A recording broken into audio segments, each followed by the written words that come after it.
السلام علیکم۔ Novel night میں خوش آمدید، جہاں ہر الفاظ ایک جذبات بھرا سفر ہوتا ہے۔ آج کی کہانی کا عنوان ہے ملائکہ کے دعوے۔ یہ کہانی ہے خاموش محبت کی، چھپی دعاؤں کی اور ان کے دعووں کی جو صرف رب سے کیے جاتے ہیں، انسانوں سے نہیں۔ تو آئیں دل تھام کر چلتے ہیں ملائکہ کے ساتھ اس کے بے آواز عشق کے سفر میں۔ ملائکہ ایک نرم دل اور خاموش سی لڑکی تھی جس کے دل صرف ایک بار دھڑکتا تھا، وہ بھی حسان کے لیے، جو یونیورسٹی کا سب سے خاموش مزاج اور ہنرمند لڑکا تھا۔ حسان سب کا دل جیت لیتا، لیکن ملائکہ کے دل پہ وہ راج کر گیا بنا جانے۔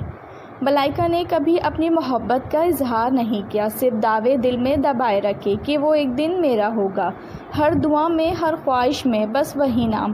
حسان ایک دن ایک لڑکی اروبا کے قریب ہوا۔ اروبا خوبصورت تھی، خود اعتماد تھی اور سب کچھ کھل کر کہتی تھی۔ جلد ہی ان دونوں کے رشتے کی بات پورے کالج میں پھیل گئی۔ ملائکہ نے خاموش دعائیں دھن میں گم ہو گئیں۔ اس نے مسکرا کر سب کو مبارکباد دی، لیکن دل میں ٹوٹتے خوابوں کی آواز کسی کو سنائی نہ دی۔ گریجویشن کے دن حسان نے آخری بار سب دوستوں کو گلے لگایا۔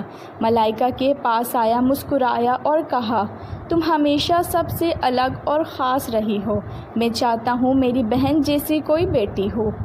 بس وہ لمحہ کافی تھا ملائکہ کے لیے۔ وہ جان گئی اس کا دعویٰ صرف اس کے رب کے ساتھ تھا اور اللہ نے اسے اس محبت سے عزت کے ساتھ آزاد کر دیا۔